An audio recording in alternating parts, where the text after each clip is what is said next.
We know that when Klal Yisrael sinned in the Midbar,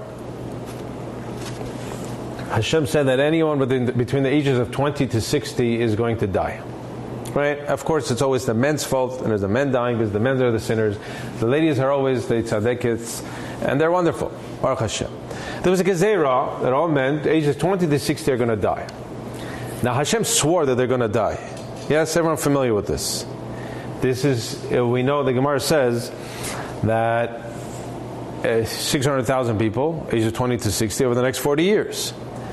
The Gemara says that people would dig their graves on Tisha B'Av, all the men between the age of 20 and 60. Once the decree of the sin of the Merachet HaMeraklim, Hashem made the decree, every Tisha B'Av they would dig their grave and everyone would go lay down in it overnight. I don't know how they slept, they probably didn't. It sounds spooky, it sounds horrible. But they went into the grave, and the Gemara says that whoever was supposed to die, you split up 600,000 people over a span of 40 years. 40 times. Who's good at math over here? I don't know, whatever the number is. Several thousand people died every year. Yes?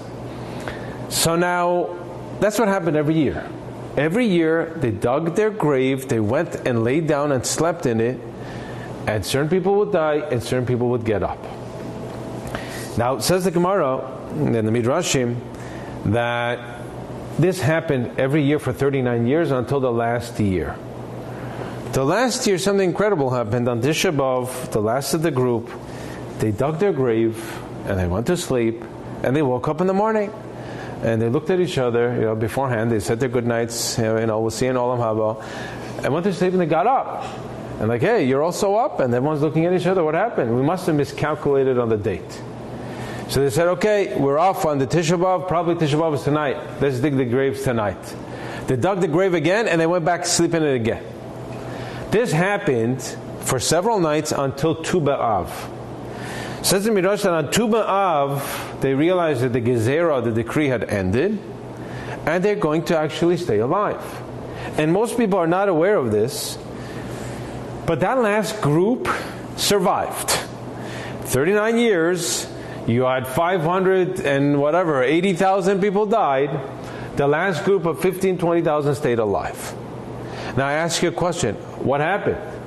God made a Shavuah. He swore that this people, 600,000, are not going to Eretz Yisrael. They're going to die. Now say them before Shem something incredible. It says every year when they went to sleep, what did they think? Well, the first year they're probably thinking, okay, we have a decent percentage chance that we're going to survive. Granted that out of the 600,000, 20, 30, 40,000 are going to die, but we have a good chance that we're going to be part of the other 540,000 are not going to die.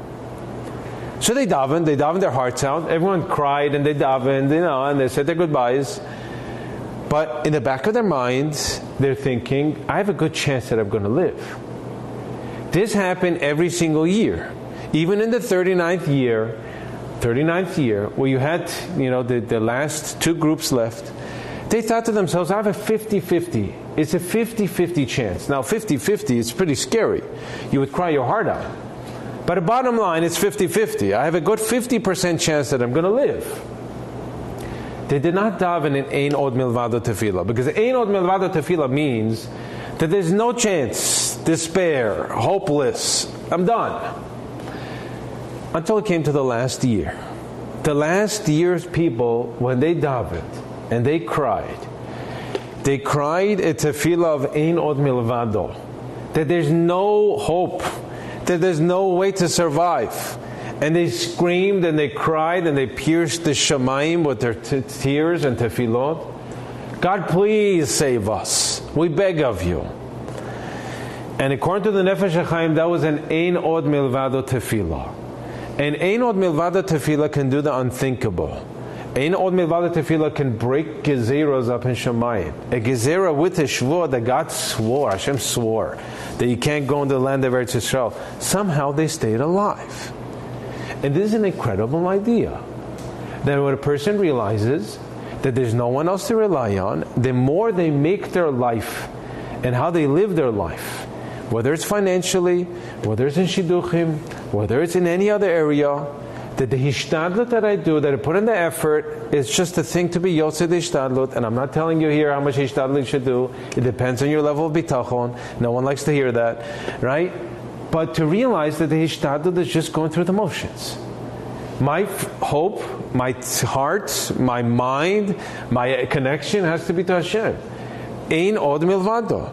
The more you're able to do that, the greater and more powerful your tefillahs become. They become atomic. Because Hashem says, this guy, this girl is just trusting me. There's no one else to trust.